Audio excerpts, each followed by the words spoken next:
Okay ji, please देखिएगा बेटा, आज की जो हमारी क्लास है, जैसे मैंने आपको बताया था कि दो सेक्शंस बहुत इंपॉर्टेंट है, दो तीन सेक्शंस इनकम फ्रॉम बिजनेस के अंदर। इसमें सेक्शन 21 डिडक्शन नॉट अलाउड या इनएडमिसिबल डिडक्शंस, और सेक्शन 20 एडमिसिबल डिडक्शन या फिर डिडक्शन अलाउड। ये दो बहुत इंपॉर्टेंट है बेटा, क्योंकि आपका जितने भी न्यूमेरिकल्स, जो भी आपके क्वेश्चन पूछे जाते हैं, जो भी कॉन्सेप्ट्स आपसे पूछे जाते हैं, वो सारे के सारे कॉन्सेप्ट्स इन्हीं दो सेक्शंस में से ही होके निकलते हैं। कुछ एक्सपेंसेस जो कि आपने अकाउंटिंग में पढ़े होते हैं कि वो अलाउड एक्सपेंसेस हैं, उनमें हमें कोई प्रॉब्लम नहीं, उनमें हमारा झगड़ा है ही नहीं। For example bad debt, bad debt right of या रिटर्न ऑफ को आप लोग अपना एक्सपेंस मानते हैं, हम कहते हैं हम भी मानते हैं। डेप्रिसिएशन, डेप्रिसिएशन को आप एक्सपेंस मानते हैं अकाउंटिंग वाले, हम कहते हैं जी टैक्स वाले, हम भी मानते हैं। बाज़ जगहों पे ऐसे एक्सपेंसेस हैं जिनको अकाउंटिंग वाले एक्सपेंस मानते हैं लेकिन हम लोग नहीं मानते। वो कौन सी चीजें हैं? वो तकरीबन 15 के करीब चीजें हैं, और उनमें से सेक्शन 21 जो है इसके अंदर उन चीजों को बयान किया गया है। सबसे जो पहली चीज उनमें आपको नजर आ रही है, दैट इज टैक्स चार्जेस और levy paid to government, section 21 clause A. इस क्लॉज में कहा जाता है कि जनाब, अगर आप गवर्नमेंट को किसी किस्म का कोई टैक्स पे करते हैं अपनी इनकम के ऊपर, बेशक वो पाकिस्तानी, बेशक वो फॉरेन गवर्नमेंट, अगर आपने इनकम के ऊपर टैक्स पे किया तो आप उस टैक्स को माइनस नहीं करवाएंगे, वो आपके लिए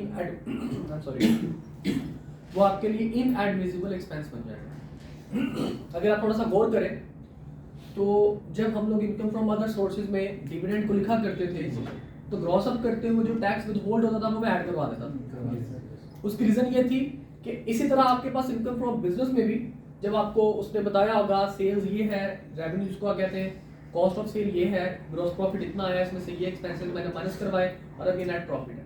अब उस नेट प्रॉफिट में से अगर कोई टैक्स माइनस हुआ है, आपको पता ना कि इनडायरेक्ट एक्सपेंसेस ऐड करते हैं उसमें अदर इनकम जो अमाउंट आती है उसमें से लेस करते हैं इंटरेस्ट एक्सपेंस, उसके बाद टैक्सेशन एक्सपेंस, और लास्ट में आपके पास नेट प्रॉफिट आता है।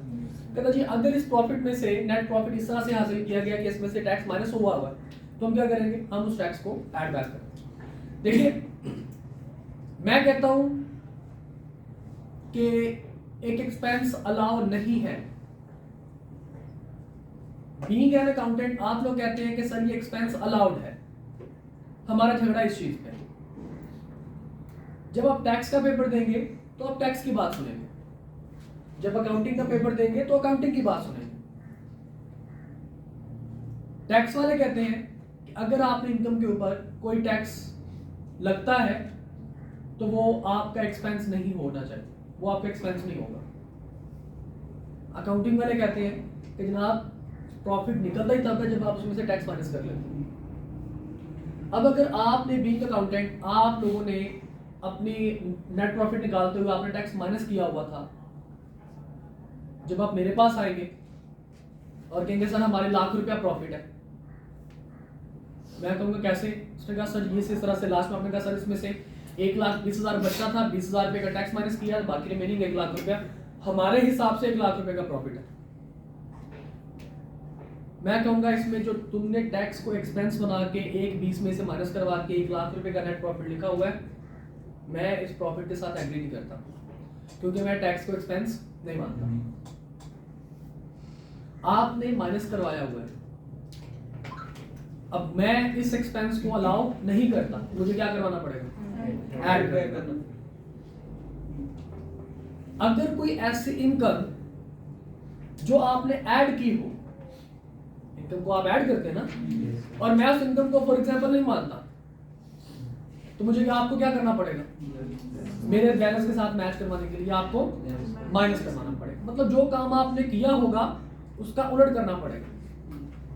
लेकिन अगर कोई ऐसा एक्सपेंस है, फॉर एग्जांपल डेप्रिसिएशन है, आपने कहा सर डेप्रिसिएशन एक्सपेंस है, मैंने कहा जी बिल्कुल है।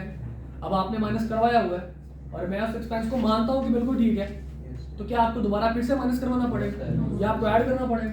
नहीं। जो काम आपने किया है और मैं कहता हूँ कि ये गलत किया है तो आपको उसका उलट करना पड़ेगा। अगर कोई काम आपने किया और मैं कहता हूँ ठीक किया है तो आपको कुछ भी उसको नहीं करना। और इसी तरह अगर मैं कहूँ कि आपने कोई काम नहीं किया हुआ था, मैंने कहा था ये एक्सपेंस होता है, ये एक्सपेंस कंसीडर करो, आपने उसको एक्सपेंस नहीं माना हुआ था, आपने कुछ भी माइनस नहीं किया हुआ था, मैंने कहा कि ये एक्सपेंस है इसको माइनस करो, तो अब आपको क्या करवाना पड़ेगा? माइनस करवाना पड़ेगा। बेटा ये सिर्फ छोटा सा पॉइंट है, अगर आपको ये पॉइंट क्लिक हो चुका है तो फिर कोई प्रॉब्लम नहीं इनकम फ्रॉम बिजनेस। क्योंकि बच्चे ज्यादातर कंफ्यूज इनकम फ्रॉम बिजनेस का न्यूमेरिकल करते हुए उस टाइम भी होते हैं जब अकाउंटिंग में उन्होंने कोई चीज पढ़ी होती है, क्योंकि अकाउंटिंग उन लोगों ने इतनी ज्यादा की होती है, इंट्रोडक्शन टू अकाउंटिंग, फिर रिपोर्टिंग 1, रिपोर्टिंग 2, उन्होंने इतनी अकाउंटिंग की होती है कि उनको लगता है कि नहीं भाई ये एक्सपेंस टैक्स में भी शायद अलाउड है। तो बस आपने अपने माइंड में रखना है कि जब आप टैक्स का पेपर दोगे तो आपने अपने बैलेंस को टैक्स के बैलेंस के साथ मैच करवाना, और उसके लिए फिर जो कुछ भी करना है टैक्स वाले ने कुछ नहीं करना, सारा कुछ आप लोगों ने खुद करना। ओके, तो पहला जनाब वो बात कर रहा है कि अगर आपने इनकम के ऊपर किसी किस्म का टैक्स पे किया था तो वो टैक्स इनएडमिसिबल होगा। इनएडमिसिबल का मतलब अगर आपने माइनस करवाया था तो आप क्या कर दोगे? ऐड कर दोगे। ओके, लेकिन साथ ही कहता है कि जी अगर कुछ ऐसे भी एक्सपेंसेस हैं जो कि इनकम के ऊपर नहीं लगते, for example custom duties, property tax, ये ऐसे टैक्सेस हैं ये आपके इनकम के ऊपर नहीं लगते, आपकी बिजनेस इनकम के ऊपर ये टैक्स नहीं लगते। कहता है ये एक्सपेंसेस, ये टैक्सेस तरह के अलाउड है, ये इनको मैं एक्सपेंस मान लेता हूँ। मिसाल के तौर पर आपने कस्टम ड्यूटी पे किया, आप जिस प्रेमिसेस में आप बिजनेस कर रहे थे उस प्रेमिसेस का रेंट पे करने के साथ साथ आपने प्रॉपर्टी टैक्स भी पे किया, तो लोग कहता है कि हाँ ठीक है, प्रॉपर्टी टैक्स हमारे इनकम टैक्स तो नहीं है ना, प्रॉपर्टी टैक्स इनकम टैक्स नहीं है, कस्टम टैक्स इनकम टैक्स नहीं है, तो इस तरह के टैक्सेस को तुम एक्सपेंस बनाकर अपने बिजनेस में से माइनस करवा दो। लेकिन ऐसा टैक्स जो आपकी इनकम के ऊपर लगेगा, इनकम फ्रॉम बिजनेस के ऊपर लगेगा, वो टैक्स को मैं कंसीडर नहीं करूंगा। ओके, सेकंड नंबर पे कहता है जी tax deduction from payment received by a tax payer, clause B जी। इस क्लॉज में बेटा कहता है कि any amount of tax deducted at source, ये टर्म हम लोग बार बार पढ़ते रहे, टैक्स डिडक्टेड एट सोर्स, याद है कि आपका टैक्स विद होल्ड कर लिया गया, तो जो आपका टैक्स विद होल्ड हुआ है वो टैक्स लायबिलिटी में से जाकर माइनस होगा, वो आपकी इनकम का, इनकम फ्रॉम बिजनेस का एक्सपेंस नहीं बनेगा। आपने कुछ काम किया, आपने कोई सर्विसेज दी, आपने कोई चीज बेची, उसके ऊपर जो टैक्स लगता था टैक्स काट के आपको पेमेंट मिली, टैक्स विद होल्ड हो गया आपकी इनकम के ऊपर, आपने ग्रॉस इनकम लिखनी है अपनी इनकम फ्रॉम बिजनेस में, आपने net income net from taxation नहीं लिखनी, ठीक है। तो जो विद होल्डिंग टैक्स है वो हकीकत में आपका माइनस कहां से होगा? जाके टैक्स लायबिलिटी में से जाके माइनस होगा, वो आपका बिजनेस का एक्सपेंस नहीं बनेगा। ओके, एक टैक्स जो आपने पे किया, एक टैक्स जो आपका विद होल्ड हो गया, दोनों के दोनों टैक्सेस आपके इनकम फ्रॉम बिजनेस का एक्सपेंस नहीं होंगे। ओके, अच्छा जी, इसके पढ़ लेते हैं एक दफा। Any amount of tax deducted at source under the provisions of the income tax ordinance 2001 from an amount derived by the person, this amount is advance payment for tax and shall be deducted from tax liability। अगली जनाब चीज बहुत मजे की है, किसी बच्चे ने शायद मेरे से सवाल किया था कि सर कोई बंदा टैक्स विद होल्ड करता क्यों है?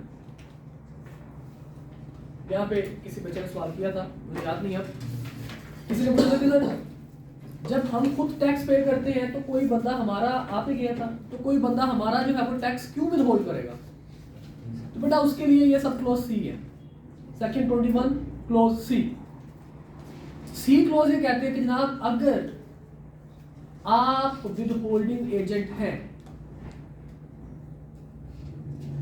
और विद होल्डिंग एजेंट का क्या मतलब है कि लॉ कहता है कि आपने जब भी कोई पेमेंट करनी है तो उस पेमेंट के ऊपर टैक्स काट के, यानी कि टैक्स विद होल्ड करके आपने पेमेंट करनी है। फॉर एग्जांपल ये नॉर्मली अप्लाई होता है कंपनीज के ऊपर, ठीक है। तो लॉ कहता है कि अगर आपने कोई पेमेंट करनी है और उसके ऊपर टैक्स विद होल्ड करना था और आपने वो टैक्स विद होल्ड नहीं किया, अगर किसी पेमेंट पे टैक्स विद होल्ड आपको करना चाहिए था और आपने टैक्स विद होल्ड नहीं किया, तो हम आपको वो एक्सपेंस अलाउ नहीं करेंगे। मिसाल के तौर पर एक कंपनी है, वो कंपनी रेंट पे कर रही है अपनी बिल्डिंग का, सालाना तकरीबन कोई 50 लाख रुपए। अब 50 लाख रुपए एक अच्छी खासी अमाउंट है। अब लॉ कहता है कि जी आप कंपनी हैं, आप विद होल्डिंग एजेंट हैं, अगर आपको कोई पेमेंट करनी है तो आपने उसके ऊपर टैक्स विद होल्ड करके तो फिर आपने पेमेंट करनी है। लेट सपोज वो कंपनी अगर टैक्स विद होल्ड नहीं करती, 50 लाख रुपए का जो एक्सपेंस उसने किया है, रेंट एक्सपेंस, जो 50 लाख रुपए का उसने रेंट एक्सपेंस पे किया है और अपने इनकम फ्रॉम बिजनेस में से माइनस करवाना चाहेगा वो, और उसके ऊपर उसने टैक्स विद होल्ड नहीं किया पेमेंट करते हुए, तो लोग कहता है कि ये 50 लाख रुपए का एक्सपेंस मैं तुम्हें अलाउ नहीं करूंगा।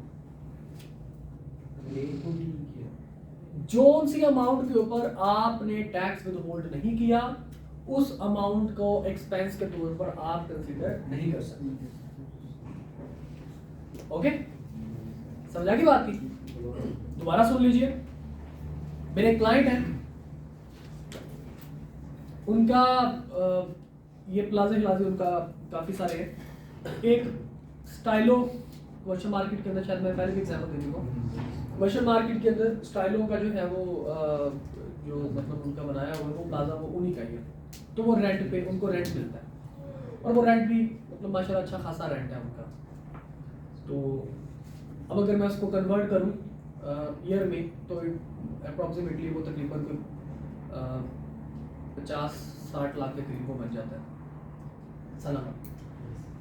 अब जब उनको रेंट रिसीव होता है ना बेटा, तो उसमें से उस 50-60 लाख रुपए के ऊपर जितनी अमाउंट बनी होती है, उस तमाम अमाउंट के ऊपर जितना टैक्स बनना चाहिए, सेक्शन 155 विद होल्डिंग का सेक्शन है 155 आपके पास, कि आपने प्रॉपर्टी यानी कि जब रेंट आपने पे करना तो आपने कितना टैक्स काटना है, तो वो सेक्शन 155 है। वो उसको याद करने की आपको जरूरत नहीं, वैसे बुक में मैंने लिखा हुआ था इनकम फ्रॉम प्रॉपर्टी के लास्ट पेज के ऊपर वो स्लैब उसने दिए हुए हैं आपके ऑर्डिनेंस के अंदर, तो वो उसके हिसाब से वो टैक्स विद होल्ड करते हैं।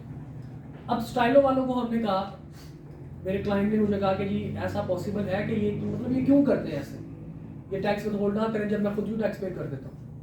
तो फिर मैंने उसको समझाया कि सर अगर ये टैक्स पे नहीं करेंगे, टैक्स विद होल्ड नहीं करेंगे, तो ये जो 60 लाख रुपए का एक्सपेंस सालाना ये पे कर रहे हैं आपको रेंट के तौर पर, ये आपको वो उनको लॉ कभी भी एज रेंट एक्सपेंस कंसीडर नहीं करने देगा। ठीक है, तो स्टाइलो जब अपने अकाउंट्स बनाएगी तो टैक्स वाले उसमें से 60 लाख रुपए का जो रेंट उसने पे किया होगा उसको वो कंसीडर नहीं करेंगे अगर वो टैक्स विद होल्ड नहीं करता। स्टाइलो के लिए देखो बेटा, जब आप पेमेंट कर रहे हो, पेमेंट करना आपके लिए क्या है? एक्सपेंस है ना। आपने जब विद होल्डिंग करनी है तो हमेशा पेमेंट के ऊपर करनी है। जब आपकी विद होल्डिंग होगी तो आपकी इनकम के ऊपर होगी। ठीक है, तो जब आप कोई पेमेंट कर रहे हैं और उसमें से टैक्स विद होल्ड करना चाहिए था, लॉ कहता है कि टैक्स विद होल्ड करके दो, तुम कंपनी हो तुम टैक्स विद होल्ड करो, और आप उसके ऊपर टैक्स विद होल्ड नहीं करते, तो फिर वो सारे का सारा एक्सपेंस क्या होगा? डिसअलाउ हो जाएगा। Got it? वो एक्सपेंस आप कंसीडर नहीं करवाओगे। अच्छा, अब इसके अंदर एक छोटी सी चीज एक और भी है कि आप पेमेंट आपने की आम रूटीन की, उसके ऊपर आपने टैक्स विद होल्ड नहीं किया, तो सारे के सारी अमाउंट इनएडमिसिबल हो। लेकिन अगर आपने पेमेंट की रॉ मटेरियल या फिनिश्ड गुड को परचेज आपने किया, जो भी जिसे भी आप अपनी इन्वेंट्री बनाते हैं, फिनिश गुड्स या रॉ मटेरियल आपने जो भी आपने परचेज किया और उसके ऊपर आपने विद होल्डिंग नहीं की, तो फिर मैक्सिमम जो डिसअलाउंस है it must be equal to 20% of the total amount. एक दफा पढ़ते हैं, फिर एग्जांपल आपको मैं करवाता हूँ, एग्जांपल आपको समझाता हूँ कि किस तरीके से हम इसको सॉल्व करना है। देखिएगा, any expenditure from the person is required to deduct or collect tax under the income tax ordinance 2001 unless the person has paid or deducted and paid the tax, provided that disallowance in respect of purchase of raw materials and finished goods under this clause shall not exceed 20% of purchase of raw materials and finished goods. कि जो आपके पास disallowed है, जो भी आपने expense disallow किया होगा, यानी कि डिसअलाउ कब होगा, जब आपने विथहोल्डिंग टैक्स, जब आपने टैक्स विथहोल्ड नहीं किया होगा, उस टाइम डिसअलाउ होगा. कहते हैं जो अमाउंट ऑफ डिसअलाउंस है, it should not be more than 20% of amount of total purchase. ठीक है, इसकी एग्जांपल क्वेश्चन के अंदर आपको पास पेपर का क्वेश्चन भी आपको मैं समझाता हूँ. It means that default in case of withholding tax will result in disallowance of such expenditure. However, Commissioner has power to recover from the recipient of the taxpayer the amount of tax deducted, not deducted, and or paid, and this case section 21C shall not apply. कहता है commissioner के पास power है कि वो कहता है कि जनाब ठीक है तुम विथहोल्ड ना करो. ये याद है हमने कैपिटल गेन पर आते हुए मैंने बताया था कि कमिश्नर के पास के पावर होते हैं, तो उसकी बात कर रहे हैं. इसका जो क्वेश्चन है वो आप लोगों के साथ में क्वेश्चन डिस्कस करता हूँ. क्वेश्चन देखिएगा जरा, इसका इनकम फ्रॉम बिजनेस के क्वेश्चन निकालते हैं, उसमें आपको क्वेश्चन दिखाता हूँ.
ये देखिए जी, आपके पास क्वेश्चन है, क्वेश्चन नंबर 10 मार्च 2021 का क्वेश्चन है जी, कैप लेवल का. इसमें देखिए कहता है जी कॉस्ट ऑफ, ये आपके पास सारे के सारा उसने इनकम फ्रॉम बिजनेस बताया हुआ है. टर्नओवर यानी कि revenue, cost of good sold, gross profit, admin expense, marketing expense, other income और प्रॉफिट बिफोर टैक्स. ये उसने खुद आपको बताया हुआ है. Profit before tax 2468. अब इसमें एडिशनल इन्फॉर्मेशन में आपको बताता है कि कॉस्ट ऑफ गुड सोल्ड यानी कि जो एक्सपेंस था उसमें क्या कुछ शामिल है. सबसे पहले उसने कहा जी रॉ मटेरियल ऑफ 78 लाख रुपए 7.8 million, know with holding tax was deducted at the time of payment. के आपने जब पेमेंट की 78 लाख रुपए की, तो आपने किसी किस्म का टैक्स विद होल्ड नहीं किया, और ये पेमेंट किसके लिए थी, रॉ मटेरियल के लिए. ओके, अब हम कहते हैं कि जनाब टोटल जो आपने परचेज की वो कितने की 78 लाख रुपए की.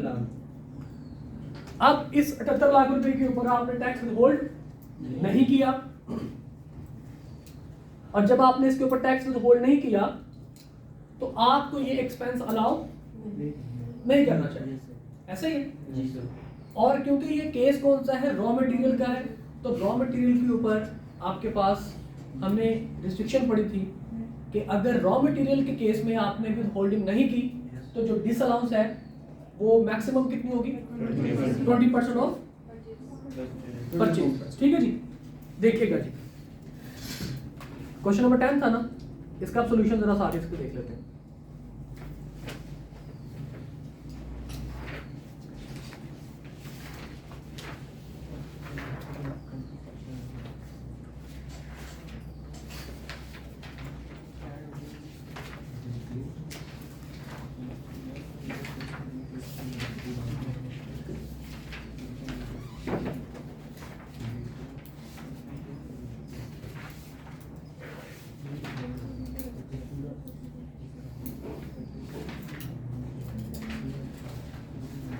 ये देखिए जनाब, इनकम फ्रॉम बिजनेस आपके पास आया, प्रॉफिट बिफोर टैक्स। अब जो जो चीज़ आपने, क्योंकि उसने कहा था कि कॉस्ट ऑफ गुड सोल्ड ये एक्सपेंस में ये चीज़ शामिल है, और हमने कहा था कि ये डिसअलाउड या इनएडमिसिबल एक्सपेंस है, तो इसको ऐड बैक हमें करना है। कितना ऐड बैक हमने करना है, देखिए जनाब, raw material and finish good disallowed 20%। तो जनाब यहाँ पे 78 लाख रुपए का हमने 20% लिया और इसको हमने यहाँ पे ऐड कर प्रॉफिट बिफोर टैक्स के। Got it? दोबारा सुन लीजिए। लॉ कहता है कि जी अगर आपने किसी एक्सपेंस के ऊपर आप पेमेंट करते हुए आपको टैक्स विद होल्ड करना था और आपने टैक्स विद होल्ड नहीं किया, तो वो सारे के सारे एक्सपेंस क्या हो जाएगा, डिसअलाउ। अगर आपने माइनस किया तो वो ऐड बैक करवा देंगे। लेकिन अगर आप वो एक्सपेंस रॉ मटेरियल या फिनिश गुड की अगर आप बात करते हैं कि उसकी पेमेंट करते हुए आपने टैक्स विद होल्ड नहीं किया, तो फिर जो 20% ऑफ द अमाउंट, कौन सी अमाउंट, जितना भी आपने परचेज किया होगा उस अमाउंट का 20% वहां तक आपने मैक्सिमम क्या करना है, डिसअलाउ करना है। उससे ज्यादा आपने डिसअलाउ नहीं करना। नहीं समझ आई? एक मिनट, ये तो समझ आ गई कि उसने 78 लाख रुपए की परचेज की थी रॉ मटेरियल की, उसके ऊपर उसने विद होल्डिंग टैक्स नहीं किया था। तो लोग कहते हैं कि अगर किसी एक्सपेंस के ऊपर, किसी पेमेंट के ऊपर आपने टैक्स विद होल्ड नहीं किया तो वो सारे का सारा क्या हो जाएगा, टैक्सेबल हो जाएगा। डिसअलाउ कर देंगे हम, ऐड करवा देंगे आपकी इनकम के अंदर। ऐसा ही है। अब 78 लाख रुपए की पेमेंट करते हुए उसने टैक्स विद होल्ड नहीं किया, ऐसा ही है। तो 78 लाख रुपए को क्या करना चाहिए था, ऐड बैक कर देना चाहिए था ना, इनकम फ्रॉम बिजनेस में ऐड कर देना चाहिए था ना। हमने कहा जी ऐड करते हैं, लेकिन साथ ही उसने रिस्ट्रिक्शन लगाई थी एक कि अगर ये पेमेंट जिसके ऊपर टैक्स विद होल्ड आपने नहीं किया, अगर ये पेमेंट है किसी रॉ मटेरियल के लिए या फिनिश गुड के लिए, तो 20% ऑफ अमाउंट जितने के आपने रॉ मटेरियल परचेज जो अभी आपने पेमेंट की है, 20% ऑफ अमाउंट जो है उससे ज्यादा डिसअलाउंस नहीं आपने करना। ठीक है, सारा मतलब 80% एग्जेम्प्ट हो गया और जी 80% जो है वो एग्जाम, 20% आपने उसको टैक्सेबल करा देना। ठीक है, लेकिन आपने ये टर्म नहीं लिखनी, 80% एग्जाम और 20% taxable. Disallowance does not exceed 20% of the amount. Okay जी भाई, यहाँ पे कुछ पूछ रहा था। नहीं, अगर विद होल्ड उसने कर लिया फिर तो मसला है, क्योंकि फिर तो हम भी उसको एक्सपेंस मानते हैं। जी बेटा, इज इट ओके?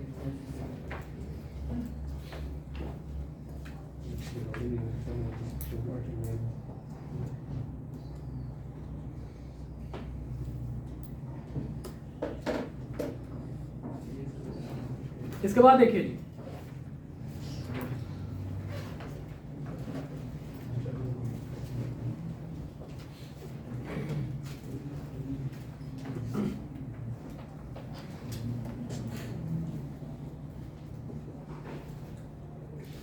ये सारा कुछ कहानी है। इसमें एक छोटी सी चीज हम कहते हैं कि जी अगर देखिए, अगर जैसे माल में भी कहा कि सर अगर वो टैक्स विद होल्ड कर लेता है पेमेंट करते हुए, तो मैंने आगे से क्या कहा, अगर वो टैक्स विद होल्ड कर लेता है तो फिर तो एक्सपेंस अलाउड है, फिर तो आपको कुछ ऐड बैक करने की जरूरत नहीं है।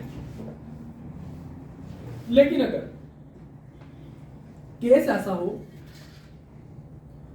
कि आप पेमेंट कर रहे हैं और उसके ऊपर आपको विद होल्ड करने की जरूरत नहीं थी और आपने विद होल्डिंग की भी नहीं है, तो इसका इम्पैक्ट क्या होना चाहिए? तो क्या आपको फिर से ऐड बैक करना पड़ेगा? नहीं, मतलब कि एक काम जो आपने करना नहीं था, मतलब जिस अमाउंट को पे करते हुए, जिस चीज को, जिस एक्सपेंस को पे करते हुए आपने टैक्स विद होल्ड नहीं करना था, अगर आप टैक्स विद होल्ड नहीं करते, क्योंकि लॉ भी कहता है कि विद होल्ड करने की जरूरत नहीं है, और आपने कहा ठीक है मैं नहीं करता विद होल्ड, तो फिर आपको उस एक्सपेंस को ऐड बैक करने की जरूरत नहीं है, क्योंकि वो एक्सपेंस आपका इनएडमिसिबल कंसीडर नहीं होगा, वो एक्सपेंस ही माना जाएगा। अब कौन सी ऐसी सिचुएशंस हैं कि जहां पे पेमेंट करते हुए आपने ये ख्याल रखना है कि जनाब इसके ऊपर विद होल्डिंग नहीं लगेगी। आई कैप इनकम फ्रॉम बिजनेस का न्यूमेरिकल देने के साथ उसने अलग से पार्ट बी में एक सवाल छोटा सा पूछा कि वैसे तो एक्सपेंस यानी कि पेमेंट करते हुए आपको टैक्स विद होल्ड करना है, लेकिन कौन सी ऐसी सिचुएशन है जहां पे पेमेंट करते हुए आपको टैक्स विद होल्ड नहीं करना? तो बेटा वो सिचुएशन ये वाली है। ठीक है, सिचुएशन नंबर 1 कहता है जी जहां पे किसी इंप्लॉय को सैलरी देते हुए, अब सैलरी भी आपके पास एक्सपेंस है, तो लोग कहते हैं जनाब जब आपने सैलरी पे करनी है तो आपने उसके ऊपर टैक्स विथहोल्ड करना है, ठीक है। टैक्स विथहोल्ड नहीं करोगे सैलरी पे करते हुए तो आपको सैलरी एक्सपेंस नहीं मिलेगा। जितनी भी अच्छी ऑर्गेनाइजेशन हैं, बड़ी ऑर्गेनाइजेशन हैं जो रजिस्टर्ड हैं, वो जब भी अपने एम्प्लॉयज़ को सैलरी पे करती हैं तो हमेशा उसमें से टैक्स विथहोल्ड करने के बाद पे करती हैं, ठीक है। अगर आप में से कोई भाई, अब्बा जी, अम्मा जी कोई भी जॉब करता हो या आप खुद जॉब करते हो किसी अच्छी कंपनी के अंदर, तो उनसे पूछिएगा कि उनकी सैलरी में से टैक्स विथहोल्ड होने के बाद उनको सैलरी मिलती है। और वो विथहोल्ड क्यों करते हैं? क्योंकि अगर विथहोल्डिंग नहीं करेंगे तो उनको एक्सपेंस अलाउ नहीं किया जाएगा। तो अगर किसी बंदे की सैलरी ही इतनी है कि वो स्लैब में फॉल ही नहीं करती, मिसाल के तौर पर हमारा स्लैब कब से स्टार्ट होता है? 4 लाख से कि 6 लाख से? 6 लाख से, मतलब 50,000 रुपये पर मंथ। अगर किसी बंदे की सैलरी 30,000 रुपये पर मंथ है तो पूरे साल की सैलरी 3,60,000। अब 3,60,000 तो स्लैब में कहीं पे भी नहीं आता, तो उसके ऊपर टैक्स लगना चाहिए नहीं। तो अगर ऐसे बंदे को सैलरी देते हुए वो टैक्स डिडक्ट नहीं करते तो हम क्या कहेंगे, भाई साहब इसके ऊपर विथहोल्डिंग करने की भी जरूरत नहीं थी क्योंकि उसका टैक्स कोई नहीं बनता। ओके, पहली सिचुएशन की गवर्नमेंट भी विथहोल्ड करती है, गवर्नमेंट भी जी बिल्कुल भाई, गवर्नमेंट विथहोल्ड करती। गवर्नमेंट नॉर्मली गवर्नमेंट को एम्प्लॉयज को टैक्स वैसे माफ होता है। तो सर जो गवर्नमेंट होती है उसमें कौन से एक्सपेंसेस बना होता है, उनका कोई बिजनेस है जो वो टैक्स गवर्नमेंट आपने कंपनी की डेफिनेशन में टैक्स वालों के हिसाब से पढ़ा नहीं है कि गवर्नमेंट जो है वो फेडरल गवर्नमेंट जो है वो कंपनी की डेफिनेशन में फॉलो करती है। सर जो विथहोल्ड कर लेते तो फिर एम्प्लॉय को खुद ही टैक्स नहीं, कोई एम्प्लॉय तो फिर खुद नहीं, सिर्फ एम्प्लॉय ने अपनी रिटर्न जमा करवानी है और विथहोल्डिंग उनको सर्टिफिकेट्स मिल जाते हैं, रिसीट्स उनको मिल जाती हैं, वो रिसीट्स नंबर लगाएंगे और उनकी रिटर्न जमा होगी सब। उनको अलग से अपना फिर अपनी उस सैलरी के ऊपर टैक्स पे करने की जरूरत नहीं पड़ती। ये जो सर टैक्स पे करते हैं ये ऑनलाइन करते हैं या बैंक में? भाई साहब जैसे आपका बिल करे, ऑनलाइन पे करते हैं आप बेशक महंगे या कमीशन को जाके देते हैं? कमीशन को खुद जाकर देते हैं। नेशनल बैंक ऑफ पाकिस्तान में एनबीपी में आपको जमा करवाना होता है चलान, जैसे आप आईटीआर की फीस जमा करवाते हैं, बेशक इसको अपने कार्ड से पे कर दें, बेशक आप इसको जैज कैश इजी पैसा या बेशक इसका चलान वाउचर निकाल के नेशनल बैंक में जाकर डिपॉजिट करवाना। ओके प्लीज देखिएगा, ये सवाल में से यही था। सर कल मैंने एक बंदे को देखे ना सर, वो फैसल बैंक में कुछ टैक्स पे कर रहा था, मैंने शायद अच्छा वो बड़ा पुराना होगा बंदा। एनीवेज अच्छा भाई आगे देखिए, एक तो ये सिचुएशन कि अगर किसी बंदे की बेसिक एग्जम्पशन है सैलरी के ऊपर और आप उसकी सैलरी के ऊपर टैक्स विथहोल्ड नहीं करते, लोग कहते हैं कि ठीक है इसके ऊपर विथहोल्डिंग बनती भी नहीं है।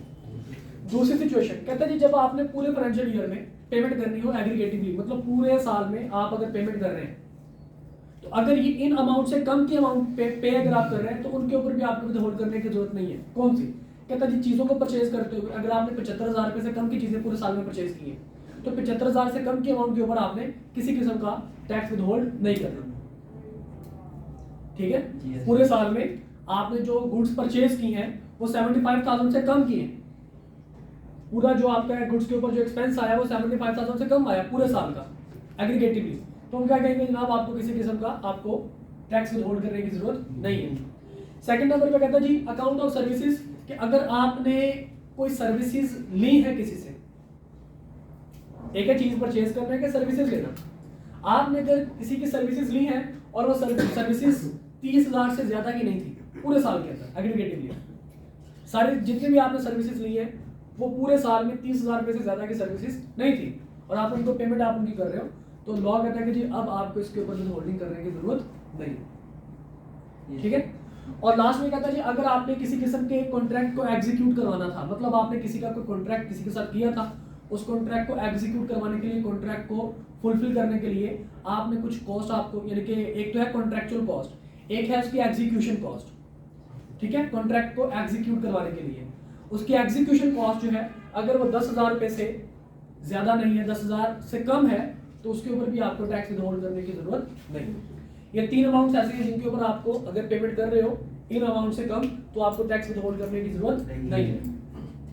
टैक्स विथहोल्ड नहीं किया तो लेकिन एक्सपेंस के तौर पर हम इसे इंक्लूड जी एक्सपेंस के तौर पर तो आएगा ही, बिल्कुल आएगा। ओके, इसके बाद कहता है जी where payment to a non resident is not chargeable tax in Pakistan. याद कीजिए हमने पढ़ा था प्रॉफिट ऑन डेट, याद है ना, हमने कहा था कि ना ये टैक्सेबल नहीं होता अगर आप वो मतलब उसको पेमेंट कर रहे हो, तो इसी तरह कहते हैं जनाब आपके पास आप मतलब आप उसके ऊपर टैक्स विथहोल्ड नहीं करोगे। तो इसी तरह यहाँ पे कहता है कि जी अगर कोई ऐसी पेमेंट जो कि आपने किसी नॉन रेजिडेंट इंडिविजुअल को, नॉन रेजिडेंट पर्सन को आपने पेमेंट की है और उसके ऊपर टैक्स एग्जाम था उसको, तो तो उसके ऊपर भी टैक्स विद होल्ड आपने जबरदस्ती नहीं कर लेना। और उसके बाद कहते हैं जी individual and AOP not including us in specific category such as educational institution. कोई भी इंडिविजुअल या एओपी, एजुकेशनल इंस्टीट्यूशन, क्लिनिक हो गया, लॉ फर्म हो गई, इनके अलावा एओपी या इंडिविजुअल जो कि रेंट पे कर रहे हैं 1.5 मिलियन से कम, 15 लाख रुपए से अगर वो कम रेंट पे कर रहे हैं तो उनके रेंट के ऊपर आपने टैक्स विद होल्ड नहीं करना। ठीक है, उनके ऊपर आपने विद होल्डिंग करने की आपको जरूरत नहीं। Got it? समझ आ गई बात की? ये जो टैक्स उठाते हैं, टैक्स विद होल्ड कर रहे हैं, वो तो हम खर्चा कर रहे हैं, वो तो हम पे कर रहे हैं, तुम्हारी इनकम पैसा भी मिलेगा अगर हम विद होल्ड नहीं करते। नहीं, वो लॉ कहता है कि आपने, क्योंकि आप इतनी बड़ी पेमेंट कर रहे हैं, अगला बंदा टैक्स जमा करवाए ना करवाए, आप हमारे अच्छे सिटीजन हैं, आप बिजनेस कर रहे हैं यहाँ पे, आप काम कर रहे हैं, तो आप ऐसा कीजिए, आप उसके भी हाफ पे टैक्स डिडक्ट करके हमें पे कर दीजिए। ठीक है, तो हम अपनी पॉकेट से टैक्स नहीं लगाते। हमने अगर पेमेंट करनी थी ना लाख रुपए की और उसके ऊपर हमने 20% टैक्स उसका बनता है, तो हम उसको 80,000 की पेमेंट करेंगे, 80,000 उसको देंगे, 20,000 गवर्नमेंट को देंगे। ठीक है, पेमेंट हमने लाख रुपए की करनी। ओके, इनकम क्यों बनेगी? इनकम तो नहीं बनी चाहिए अगर वो जॉब नहीं। बिल्कुल। अब ये पेनल्टी के दो मतलब एक, जैसे हम कहते हैं कि भाई ये तुमने अगर बात ना मानी तो फिर तुम खुद पैसे दोगे, ये वो सीन है। अगर तुमने टैक्स विद होल्ड नहीं किया तुम पैसे दो। ओके जी, माइनर से टैक्स करते हैं किस पे? माइनर माइनर पे टैक्स क्यों लगेगा? सर फॉर एग्जांपल एक माइनर तो कोई कॉन्ट्रैक्ट नहीं कर सकता, कोई चीज सेल परचेज नहीं कर सकता। नहीं, उसकी फॉर एग्जांपल एक बच्चे के नाम पे प्लाजा है, बच्चा उसके नाम पे बिल्कुल ठीक है, अगर वो माइनर है उसके नाम पे प्लाजा, इसका मतलब तुम्हारा लॉ ठीक नहीं है, नहीं हो तुम्हें लॉ पढ़ना चाहिए दोबारा फिर से अच्छे तरीके से। वो भी तो सकता है सर, नहीं, पॉसिबल नहीं है। माइनर के नाम पे भाई साहब, माइनर जब तक मेजर नहीं होता उसका गार्डियन अपॉइंट किया जाता है और उसका गार्डियन उसके फैसले सारे के साथ लेता है। माइनर किसी किस्म का कोई कॉन्ट्रैक्ट नहीं कर सकता। वो जमीन एक बार करते हैं सर वो वही ना, इसका क्या? मतलब वो उसको विरासत में कुछ मिल जाता है। बिल्कुल, मैं विरासत की बात कर रहा हूँ। विरासत में उसको कुछ मिल जाए, उसके नाम पे कुछ भी नहीं रहता है। गार्डियन अपॉइंट होता है जब वो मेजर होगा। तो गार्डियन का मतलब क्या है? देखभाल करने वाला। तो जनाब जब वो मेजर बनेगा 18 साल का या 21 साल का जो भी केस होगा, उस जैसे ही वो 21 साल की एज में आएगा, जब वो मेजर बनेगा तो जनाब उसके गार्डियन फिर वो प्रॉपर्टी उसके नाम पे ट्रांसफर करेंगे। ठीक है, उसके नाम पे प्रॉपर्टी कोई ट्रांसफर नहीं हो सकती अनटिल और अनलेस वो मेजर नहीं हो। एक छोटी सी एग्जांपल, रिसेंटली एक केस हमारे पास आया। एक सिक्योरिटी गार्ड था एक कंपनी के अंदर, कंपनी अच्छी थी, सिक्योरिटी गार्ड की डेथ हो गई नेचुरली। तो उसके छोटे बच्चे, उसके 4 उसके बच्चे थे, एक बेटा और 2 बेटे और 2 बेटियां। एक बेटा और एक बेटी जो थे वो बड़े थे, मेजर थे। 2 जो उसकी औलादें थी, बेटी और बेटा जो है वो छोटे थे, माइनर थे। उसके इंश्योरेंस के पैसे थे उस गार्ड के। तो कंपनी उस टाइम उसके पैसे देगी, यानी कि जितनी भी उनके बच्चों में जो भी डिस्ट्रीब्यूशन होती है शरीयत के मुताबिक वो उनको उनके बच्चों के अकाउंट में पैसे ट्रांसफर कर देती। अब मेजर बच्चों को तो मिल जाने थे, लेकिन जो माइनर बच्चे हैं उनको वो कंपनी पे नहीं कर रही थी उनका हिस्सा, ना ही वो माँ को दे रही थी, क्योंकि माँ अभी तक कोर्ट से ऑफिशियली गार्डियन अपॉइंट नहीं हुई थी। तो फिर वो केस हमारे पास आया, हमारे लॉ फर्म में। तो उन्होंने आके हमें कहा कि जिस तरह से हमें एक मतलब गार्डियनशिप का मतलब हमें अपॉइंट करना हमें गार्डियन।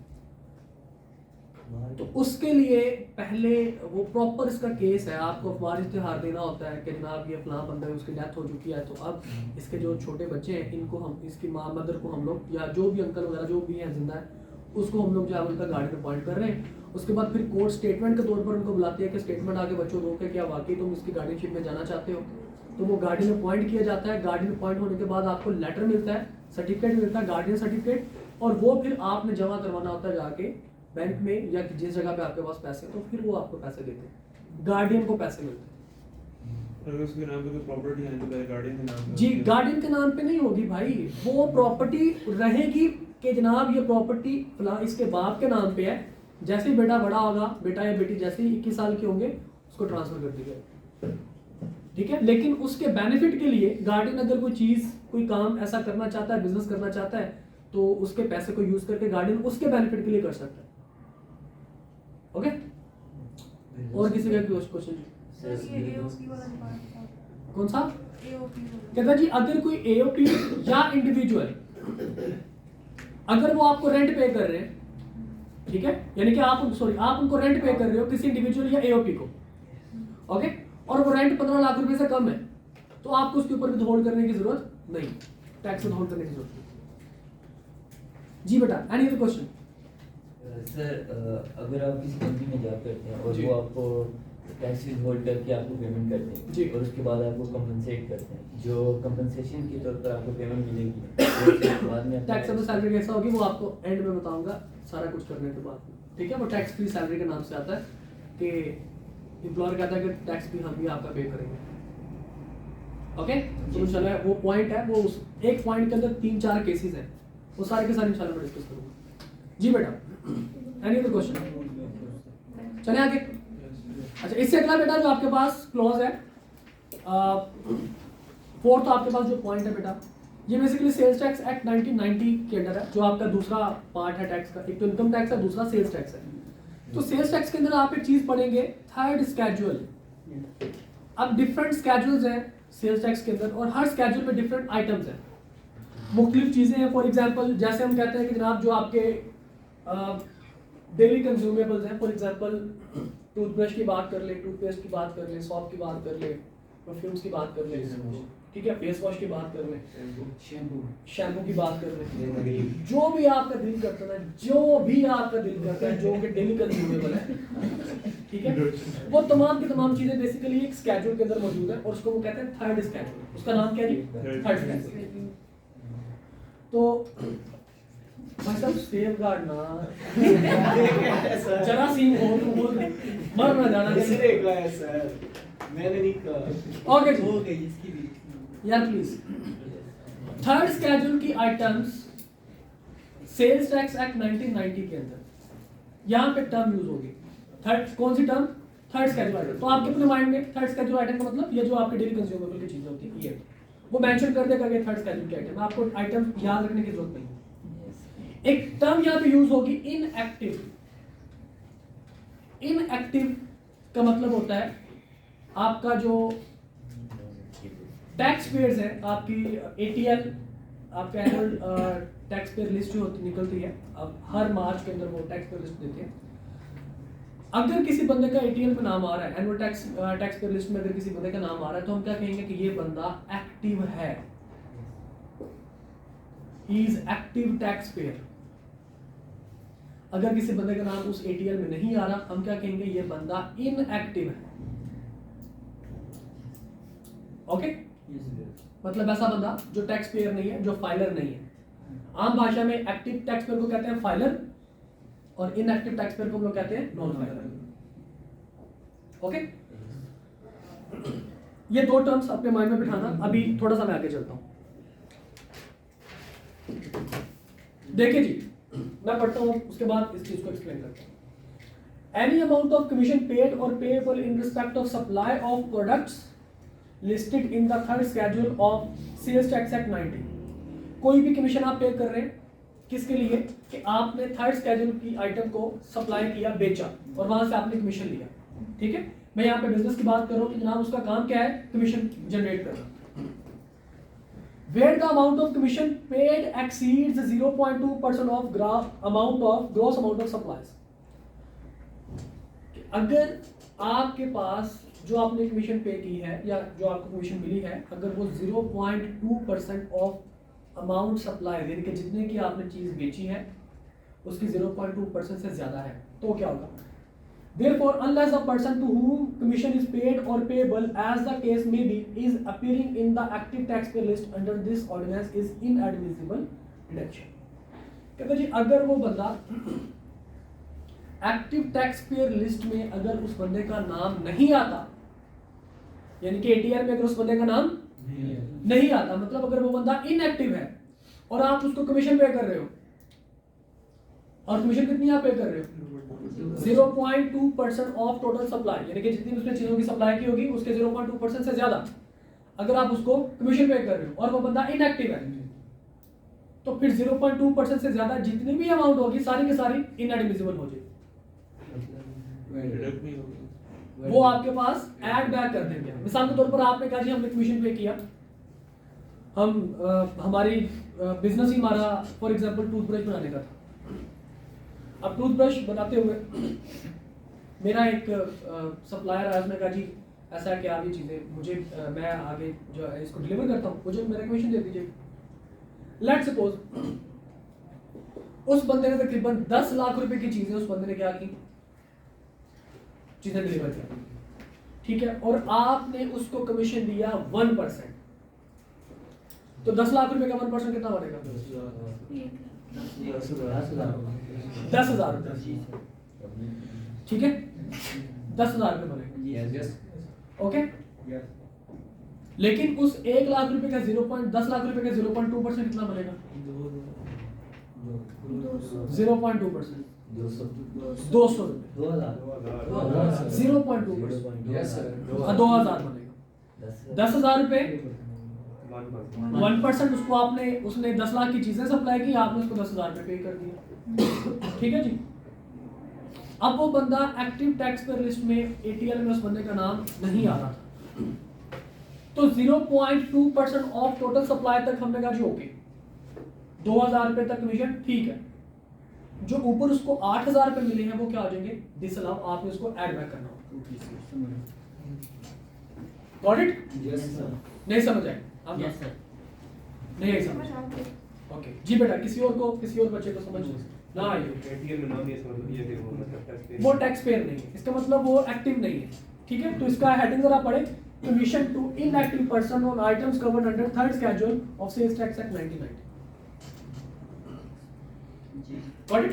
लेकिन अगर वो बंदा उसका नाम एटीएल में आ रहा है, एक आई कैप ने सवाल दिया हुआ था, एक दो सवाल, और उसमें लिखा हुआ था कि नाम उस बंदे का नाम एक्टिव टैक्स पे लिस्ट में उस बंदे का नाम आ रहा है, तो फिर उसको जितनी भी कमीशन हो दैट डजंट मैटर, वो सारे का सारा तुम्हारा एक्सपेंस कंसीडर किया जाएगा, एडमिसिबल एक्सपेंस, वो ओके कि तुम्हारा एक्सपेंस है, ओके। लेकिन अगर उस बंदे का नाम एटीएल में नहीं आ रहा तो फिर 0.2% ऑफ अमाउंट तक तो अलाउड है, उससे ऊपर जितना भी अगर आपने कमीशन पे किया होगा सारे का सारा क्या होगा, क्लियर?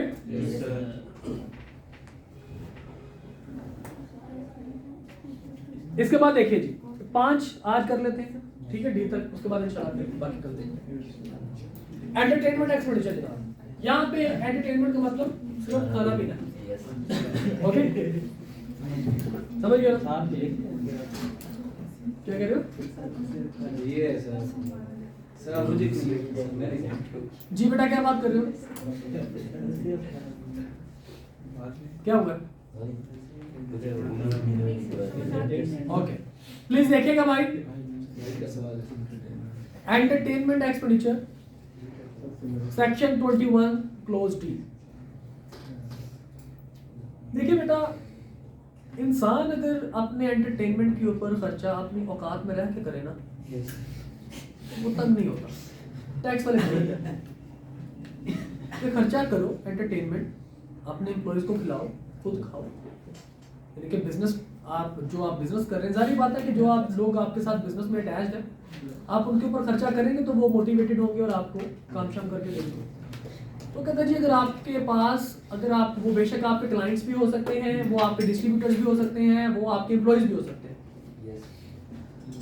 लेकिन साथ लॉ भी ये कहता है और मतलब सियाने भी यही कहते हैं, स्टूडेंट्स भी हो सकते हैं बिजनेस के लिए हाँ कह सकते हैं, कस्टमर्स कह सकते हैं। अगर एजुकेशनल बिजनेस है तो फिर उसमें स्टूडेंट्स आपके कस्टमर्स ही होते हैं, तो इवन कस्टमर्स के ऊपर कहते हैं ना, सॉरी हमें क्या एंटरटेनमेंट आपको माइंड अभी फेस्टिवल बेटा आपको ऐसे एंटरटेनमेंट करवाएंगे, यकीन करोगे आप जो है ना वो सारी जिंदगी याद रखेंगे कि ऐसा सर ने हमें एंटरटेन किया कि बस मुझे नहीं किया, मैंने करवाया मुझे नहीं किया, इसको अलग से करो। ओके जी प्लीज वापस आ जाए। तो टैक्स वाले कहते हैं भाई साहब एंटरटेनमेंट एक्सपेंस करें लेकिन औकात में रहते हुए। अगर आप औकात से बाहर हुए तो फिर हम आपे से बाहर हो जाएंगे। अब औकात का मतलब क्या है?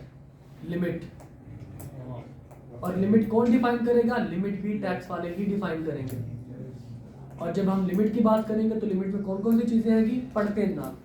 कहता जी any entertainment expenditure in excess of such limits or in violation of such condition as may be prescribed is inadmissible expense. कि जो खर्चा एंटरटेनमेंट के ऊपर लिमिट की बियॉन्ड होगा, लिमिट से ज्यादा होगा, औकात से ज्यादा होगा, तो वो आपका इनएडमिसिबल हो जाएगा। अब हमने कहा जी लिमिट्स कौन सी हैं, तो उसने कहा जनाब limits prescribed for allowing any expenditure on entertainment are such are as under rule 10 आपका कहता है जी expenditure should be incurred in driving income from business chargeable to tax and should not be in excess of the following limits. कहता है जी पहली condition तो ये है कि वो एक्सपेंस जो एंटरटेनमेंट का वो स्पेसिफिकली बिजनेस के लिए होना चाहिए। ठीक है, आप पर्सनली घर में जाकर जनाब अयाशियाँ करें, पार्टीज करें, तो उसको आपने बिजनेस एंटरटेनमेंट का नाम नहीं देना। ठीक है, बिजनेस के पॉइंट ऑफ व्यू से जो भी आप खर्चा करें। और कहता है जी बिजनेस के पॉइंट, बिजनेस में रहते हुए भी आप लोग औकात में रहना है। और वो औकात कौन सी है देखिए, कहता है जी such expenditure is incurred outside Pakistan on entertainment in connection with business transactions or allocated as head office expenditure। कहता जो आप बिजनेस में खर्चा कर रहे हैं ना, अगर तो वो पाकिस्तान से बाहर कर रहे हैं तो वो खर्चा लिमिट में कब होगा? अगर वो बिजनेस ट्रांजैक्शन की हद तक है। मिसाल के तौर पर आप पाकिस्तान से बाहर जाके खर्चा कर रहे हैं जी, आपने एक एग्जीबिशन में कंट्रीब्यूट करना था, आपने पार्टिसिपेट करना था एग्जीबिशन में, बिजनेस आप अपनी प्रोडक्ट को रिप्रेजेंट कर सकें। अब वहाँ पे गए जनाब, आपका जो भी एग्जीबिशन पे जितनी भी फीस वगैरह होगी, जो वहाँ पे जो बंदा गया है रिप्रेजेंटेटिव, उसके रहने का जो भी खर्चा होगा वो सारा तो एंटरटेनमेंट का कंसिडर किया जाएगा, वहाँ पे रहने का, खाने पीने का खर्चा। लेकिन अगर आप वो बंदा जनाब अयाशियाँ ऐसी करनी शुरू कर दे कि जनाब इधर को घूम रहा है और इधर जा रहा है और उधर जा रहा है, कहते हैं ये वाली हरकतें जो है ये लिमिट से बाहर हो जाती है। इस वजह से अपनी औकात में नहीं है। सिर्फ और सिर्फ बिजनेस के पॉइंट ऑफ व्यू से जो भी आपका एंटरटेनमेंट का खर्चा होगा वही खर्चा पाकिस्तान से बाहर बिजनेस ट्रांजैक्शन को परफॉर्म करने के लिए वही खर्चा आपका लिमिट में कंसीडर किया जाए। या कोई भी ऐसा एक्सपेंडिचर जो कि आपने हेड ऑफिस को चार्ज करना हो। ठीक है, हेड ऑफिस कहता है ठीक है भाई ये फलां बंदे को दुबई भेजो और वहाँ पे एक हमारी एग्जीबिशन है, एग्जीबिशन इसको करवाओ और उसको 4 दिन के लिए इसको खुली छुट्टी दे दो, जो तुम्हारा दिल करता है वो करो। ठीक है जी, जो भी खर्चा होगा हेड ऑफिस चार्ज करेगा। अब ये सारे का सारा खर्चा अगर हेड ऑफिस के ऊपर लग रहा है तो इसका मतलब क्या होगा कि ये सारे का सारा खर्चा आपके पास entertainment expenditure within the limit consider किया जाएगा। यस सर, जो गवर्नमेंट से छोड़ दिया है वैसे इसको नॉर्मल आपने बोले 4 दिन की अपनी मर्जी करनी वो भी 10 परचेज जी वो इसी में है। अगर हेड ऑफिस को चार्ज कर रहे हैं आप तो कहते हैं टैक्स डिफाइन करेगा, तो बंदे डिफाइन करेगा। भाई साहब वो टैक्स वाले ने कहा कि लिमिट ये है, लिमिट्स मैंने कहा था टैक्स वाले डिफाइन करेंगे। लिमिट उसने बता दी कि ना बिजनेस के पॉइंट ऑफ व्यू से होना चाहिए और अगर पाकिस्तान से बाहर है तो बिजनेस ट्रांजैक्शन के लिए और कोई भी खर्चा हेड ऑफिस जो अपने जिम्मेदारी ले। ओके आगे देखिए एक्सक्यूज मी भाई, और अगर आप ये खर्चा पाकिस्तान में कर रहे हैं,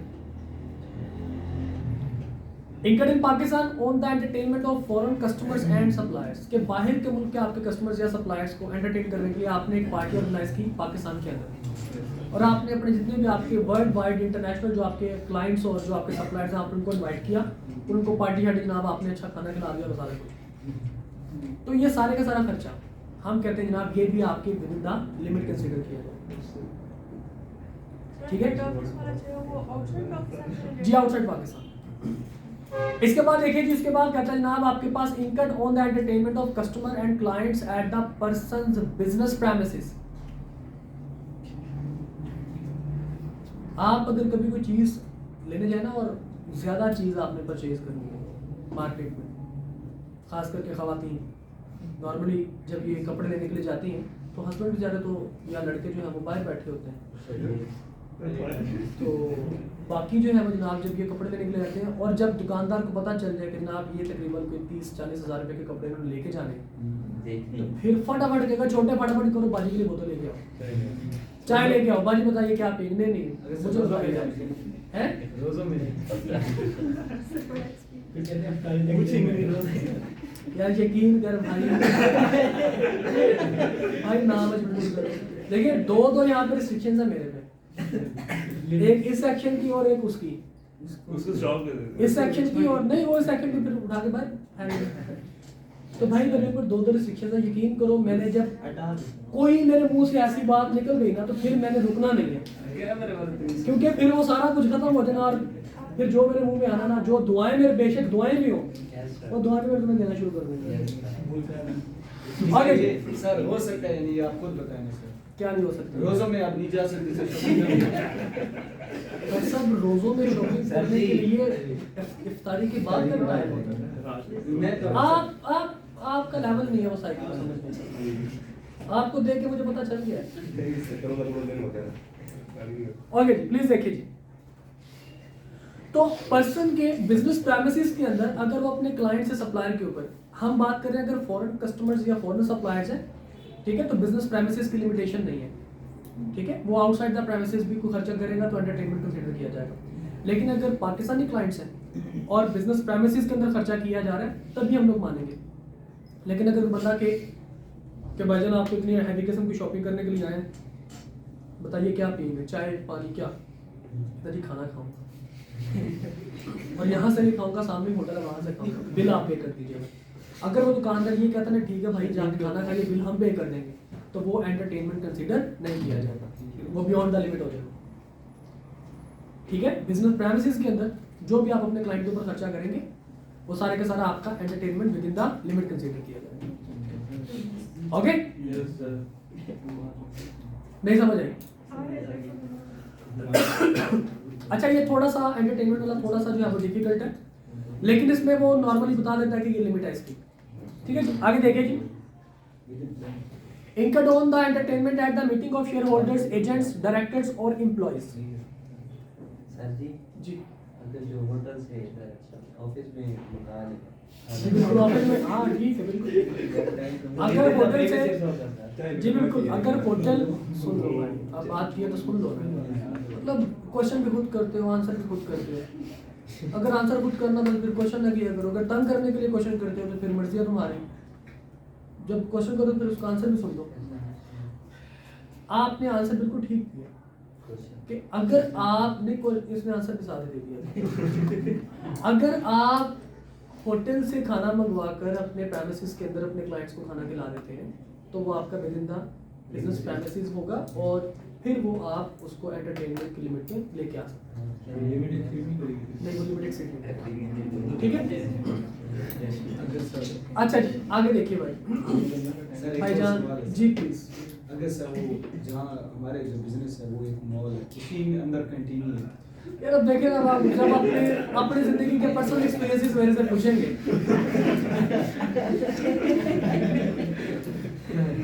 अब आई डोंट नो कि आपका कस्टमर के साथ क्या रिलेशन है।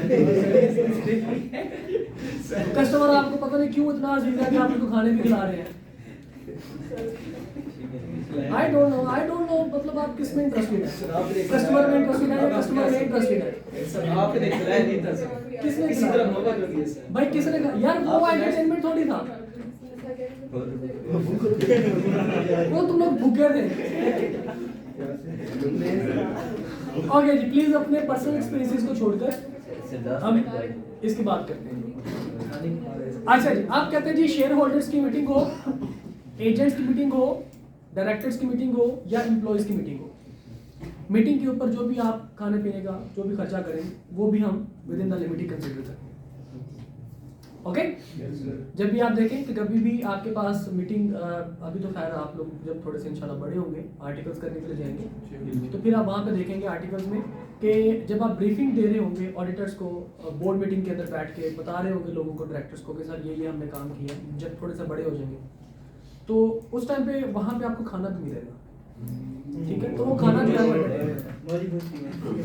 आगे उसके बाद कहता जी कुछ लोग अपनी ब्रांच ओपन करते हैं नहीं और लोगों को खाना खिलाते हैं, ब्रांच ओपन करने में ब्रांच अब मेरी रही नहीं है।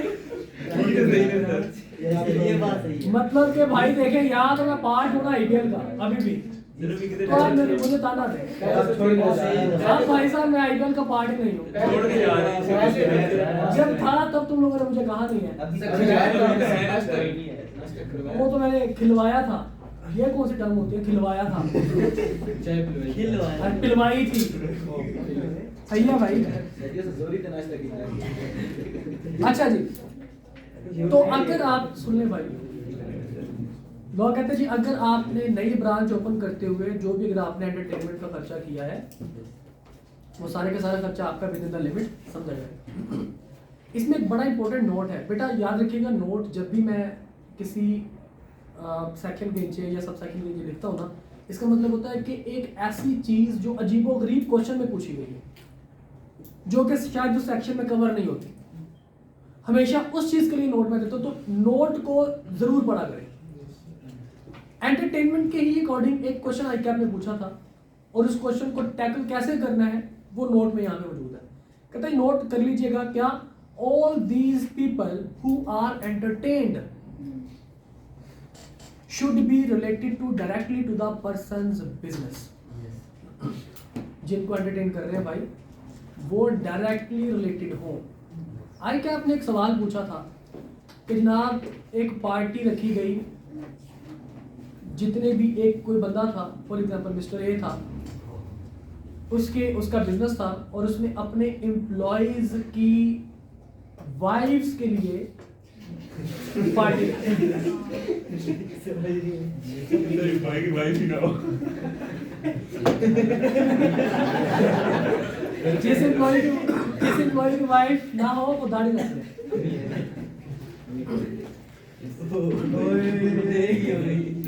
सबकी दाढ़ी है, छोटी छोटी हो ऐसे ही। अच्छा देखिए भाई, आईकैप का सवाल ये था, नाम जैसा हो सिंगल हो फिर वो मुझे लग रहा है। आगे जी प्लीज देखिए भाई, फिर वो आपको लेके जाए।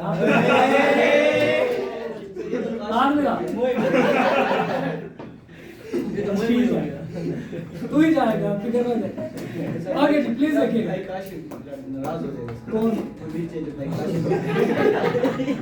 अच्छा बात बताओ भाई साहब, क्वेश्चन प्लीज भाई, यार सुन ले भाई, ऐसी मजाक ठीक है लेकिन पढ़ाई के टाइम थोड़ा सा प्लीज भी सीरियस देखिए भाई। क्वेश्चन कुछ इस तरह से था, लेट्स सपोज मैं नाम एज्यूम कर रहा हूँ मिस्टर ए। क्वेश्चन में ये लिखा हुआ था कि मिस्टर ए की वाइफ ने बिजनेस, आप जो भी उसके बिजनेस था उसके तमाम एम्प्लॉयज की वाइफ्स को क्या उनको पार्टी दी, ईद मिलन पार्टी। तो उसको भी इसने एंटरटेनमेंट में डाला हुआ था क्योंकि इनडायरेक्टली रिलेटेड थे वो उनकी वाइफ्स बिजनेस के साथ। ये बेसिकली फाइनल का क्वेश्चन था, तो हो सकता है कि कैप में भी पूछ ले, क्योंकि आजकल इस तरह की हरकतें कर रहे हैं, फाइनल के बहुत सारे पॉइंट्स कैप में पूछे जा रहे हैं। तो उस टाइम पे उस एंटरटेनमेंट एक्सपेंडिचर को डिसअलाउ कर दिया था, ये कहते हुए कि जनाब आपका जो एंटरटेनमेंट एक्सपेंडिचर है उसके जो बिजनेस के साथ लिंक है वो डायरेक्टली होना चाहिए जिन बंदों को एंटरटेन किया जा रहा है। ठीक है, वो ईद पार्टी बेसिकली उस क्वेश्चन में सिनेरियो ये बताया हुआ था कि जनाब उसके जो एम्प्लॉयज़ थे वो छोड़ के जा रहे थे, काफ़ी सारे एम्प्लॉयज़, और उसकी रीज़न ये थी कि जनाब उनकी जो सैलरी वगैरह इंक्रीमेंट नहीं लग रहा था, तो उनके घर वालों के प्रेशर में आकर वो जॉब छोड़ के जा रहे थे। तो उनकी फैमिलीज़ को बुलाया गया, ठीक है, मिस्टर ए की फैमिली ने उनके एक ईद मिलन पार्टी करके, यानी कि उनको ज़रा मोटिवेट करने के लिए, ज़रा बताने के लिए कि जनाब वी ऑल आर फैमिलीज। तो उस चक्कर में जनाब उनको रिटेन करने के लिए उन्होंने एंटरटेनमेंट एक्सपेंडिचर किया। तो अब उसको बिजनेस का एंटरटेनमेंट नाम देकर उसने एक्सपेंस कंसीडर किया हुआ था। तो यहाँ पे फिर उसको एक्सपेंस नहीं माना गया क्योंकि जिन बंदों को एंटरटेन किया जा रहा है वो डायरेक्टली बिजनेस से रिलेटेड होना चाहिए। कैप लेवल पे इसी से मिलता जुलता एक पॉइंट पूछा गया कि ईद मिलन पार्टी हुई और उस पर इन्वाइट किया एम्प्लॉयज और उनकी फैमिली को,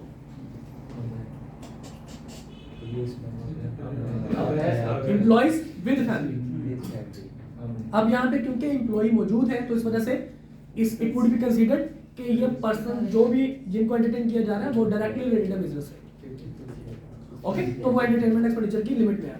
ओके जी, चल कल इंशाल्लाह यही से स्टार्ट करेंगे। ये बंद कर दो, स्टॉप कर दो।